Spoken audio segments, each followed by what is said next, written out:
Kyodo News English World こんにちは。こちらは共同通信英文記者のポッドキャストです。英文記者は国内外で起きている出来事について取材してオリジナルの英文記事を発信したり、日本語のニュースを英語に翻訳したりしています。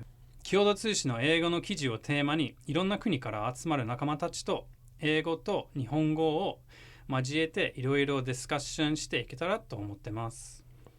今日は3人の記者でお届けします。My name is Peter Mashita. I am a staff writer at Kyodo News. I've been working here for about 3 years now. Thank you very much.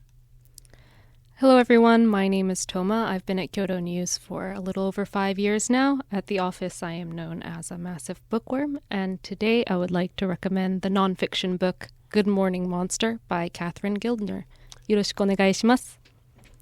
Hi there, everybody. My name is Eduardo Martinez. I'm originally from Brisbane, Australia, and I've been here at Kyodo also for about 3 years. It is nice to meet you all.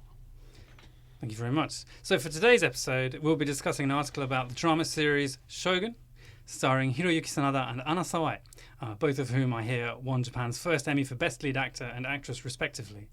So, Toma, could you read the headline for us, please? Shogun stars Sanada Sawai win first lead actor Emmys for Japan. Right, and would you give us a sense of the article as well, please? Of course. Hiroyuki Sanada won the Emmy for Outstanding Lead Actor in a drama series for his starring role in the U.S. television series Shogun, set in feudal Japan, while his co-star, Anna Sawai, won Best Lead Actress to make the pair the first Japanese to win the awards. With the program itself winning the Outstanding Drama Award, as well as Outstanding Directing at the 76th Emmy Awards, Shogun collected a total of 18 awards, the most Emmys won for a single season of a TV series. Sanada, 63, was recognized for his portrayal of a warlord in the series based on the 1975 novel by James Clavell. Thank you very much, Toma. Right, well, I've never seen this show. I've got a sense of it from the first 3 paragraphs, but could you fill me in on what this is all about, please?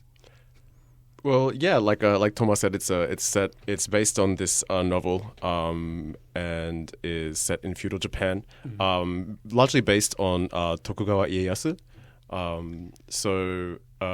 It's just basically about. It starts off with this Englishman who is marooned in Japan, right. So it's coming initially from his perspective, and he gets caught up in just the politics and the games of what's happening in Japan at the time. I hear it's set on the eve of some kind of a battle in 1600.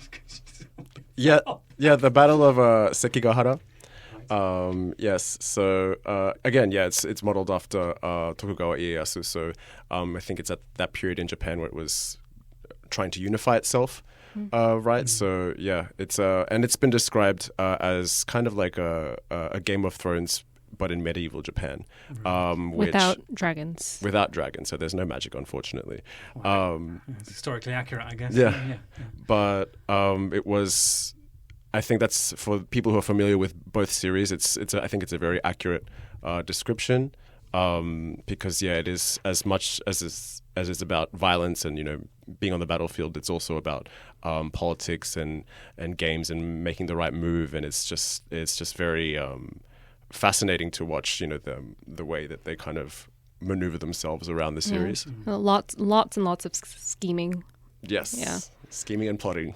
Yeah. Great fun. Right. Well, speaking of excellent plotting, the show's collected a total of 18 awards, according to this article, which is by any measure quite a lot. Seems like quite a big deal. Yeah, I think it was. I mean, having seen it, it's a really good show. It's extremely impressive. Both Sanada and Sawai have amazing performances. Very, very deserving of the awards that it did win. I was a bit bummed that Asano Tadanobu didn't win Best Supporting Actor because he was one of my favorites. He's basically the comedic relief. Yeah. And he's excellent in it. Yeah, it looks like, I think the casting was very well done. I think one of the main reasons why this show won so many awards is just the sheer attention to detail. Everything from the sets, the costumes are stunning. The the language that they use is accurate for the time period that they're in. So it's very like Toma was saying just previously, very archaic Japanese. So it's difficult. It was very difficult for me to understand. So that's why I was very grateful of the subtitles, because they speak in a very, very, very different way. But everything is very accurate. So you're telling me that this series is predominantly in Japanese rather than everyone speaking in English all the time? Yes, it is. There is a huge chunk that's Japanese, and while the rest is in English, I think it's supposed to be Portuguese. Yeah. The language they are meant to be speaking is in Portuguese, but it's just done in English. Yeah. Right. Okay. Because it's at that time, I think Portuguese was a more notable lingua franca. Yeah. And so the Portuguese missionaries had a greater presence in Japan. They were one of the first foreign groups to arrive in Japan. So they were, evangelizing, spreading Christianity, trying to in the country. And so that is how you have Sawai's character Mariko learning to speak in the show Portuguese because she's a Catholic convert. But so the Englishman who is Anjin, that's how he's speaking English, but he's meant to be speaking Portuguese. Mm-hmm. Yes. So it's quite a big deal that they've awarded this to a show which is predominantly Japanese then. Yeah, it's massive. I think I know Squid Game in 2022 won a bunch of awards, and up until then that was pretty much the most awarded non-English language TV drama for the Emmys. So it's very significant that a predominantly Japanese language show wins them, as well as these two actors winning best, lead actor and lead actress. So it's a really big deal.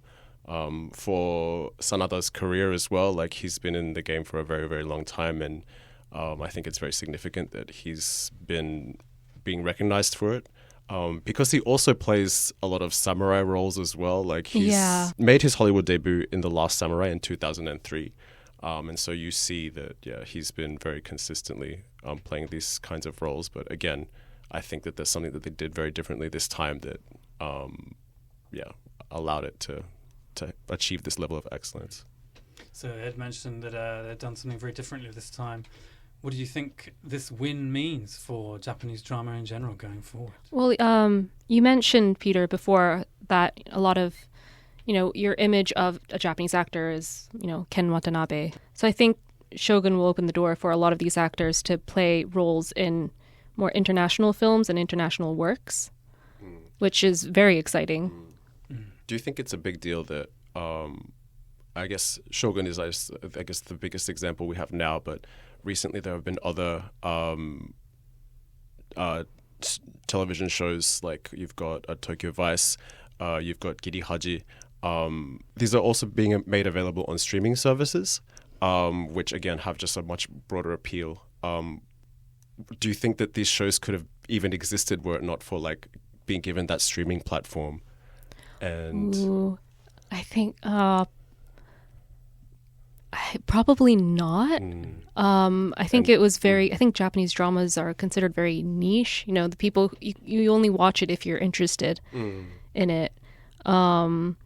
But being on, to your point, streaming platforms, be it Netflix or Hulu or Disney, I think it really will make more people interested. And the couple behind it is an American guy and a Japanese American. Yeah. And I think that plays into why there was so much focus put into the authenticity of this show. Because having that sort of background, knowing how things should be portrayed, not sort of whitewashing them, like skewing them in a very Orientalist way. I think is one of the key reasons why the show was so successful. So we look at, for example, with The Last Samurai, which is a questionable film, and one that is very much seems to put Tom Cruise as like giving him the white savior role. Very much focusing on him, sort of like coming in and being this hero among all these Japanese savages, and but there's so much more nuance and care into each person's role in this show. They're all fully fleshed out like human beings, not just like caricatures. Yeah, exactly. Yeah. And I think it was made at the perfect time, because it was right after Game of Thrones, and people are more interested in non-American or non-English language dramas, after Squid Game. And so to pitch it as Game of Thrones in feudal Japan, but without magic, it's kind of, that's an excellent pitch. Yeah, it really just works so well. Right, well, maybe I'll check it out. じゃあそろそろ終わりの時間になりましたと思いますので、共同通信では共同ニュースプラスというサイトで日本や世界で起きた出来事について映画のニュースを発信しています。今日ご紹介した記事も掲載されていますので、ぜひチェックしてみてください。それでは皆さん、See you next time!